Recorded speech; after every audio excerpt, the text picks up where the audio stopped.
Perabot di ruangan itu adalah sebuah meja, sebuah patung hati kudus Yesus, dan 2 buah kursi. Perempuan itu duduk. Si anak lelaki juga disuruhnya untuk duduk. Kemudian digenggamnya kedua tangan anak itu, dan dia mulai berdoa tanpa bersuara.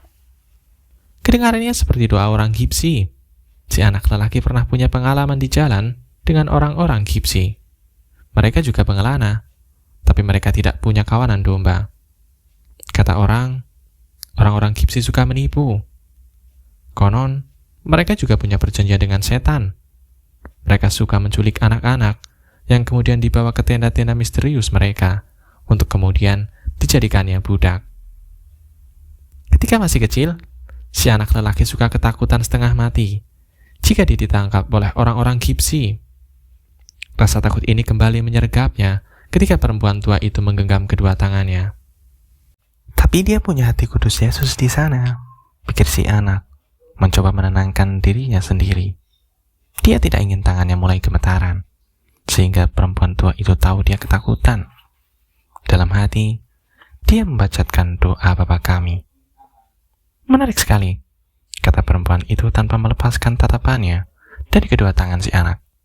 Kemudian, dia terdiam. Anak itu menjadi gugup, kedua tangannya mulai gemetaran, dan perempuan itu bisa merasakannya. Si anak cepat-cepat menarik kedua tangannya. Aku kemari bukan untuk minta garis-garis tanganku dibaca, katanya. Belum apa-apa dia menyesal sudah datang kemari. Sesaat, dia berniat membayar saja perempuan itu, lalu pergi tanpa minta diberitahu apa-apa. Dia merasa telah berlebihan menganggap penting mimpinya yang berulang itu. Kau datang kemari karena ingin tahu arti mimpi-mimpimu itu, bukan? Kata si perempuan tua. Mimpi-mimpi adalah bahasa Tuhan. Kalau Tuhan berbicara dalam bahasa kita, aku dapat menafsirkan apa yang dikatakan olehnya. Tapi bahasa apapun yang dia gunakan, aku akan minta bayaran untuk jasaku ini. Tipuan lagi, pikir si anak. Tapi dia memutuskan untuk mengambil resiko tersebut. Gembala selalu mengambil resiko dengan serigala dan musim kemarau. Itulah yang membuat kehidupan gembala jadi menarik. Aku sudah 2 kali mendapatkan mimpi yang sama, kata si anak. Dalam mimpiku, aku ada di padang bersama domba-dombaku. Tahu-tahu, muncul seorang anak kecil, dan dia mulai bermain-main dengan binatang-binatangku. Aku tidak suka kalau ada yang berbuat begitu, sebab domba-domba itu takut pada orang asing. Tapi anak-anak selalu bisa mengajak mereka bermain, tanpa mereka jadi takut. Entah kenapa, aku tidak tahu bagaimana binatang bisa tahu umur manusia.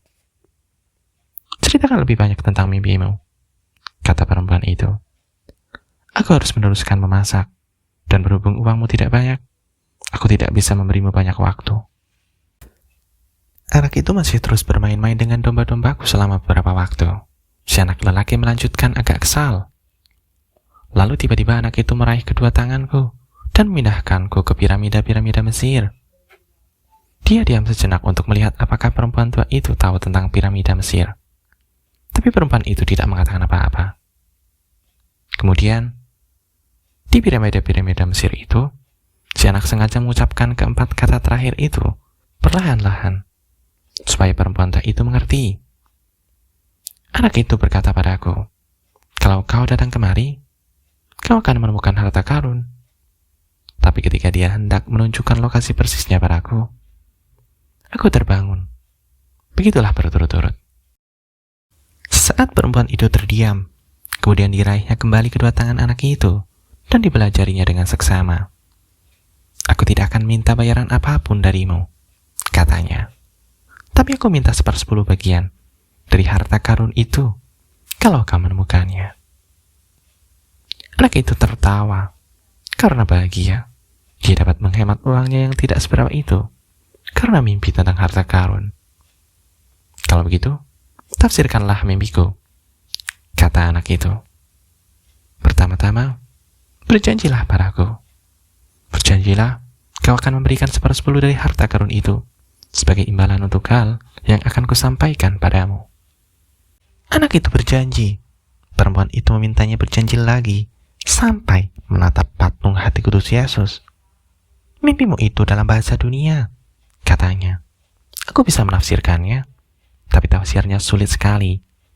Itu sebabnya aku merasa layak mendapatkan sedikit dari harta yang akan kau temukan. Beginilah tafsiranku. Kita lanjutkan esok malam.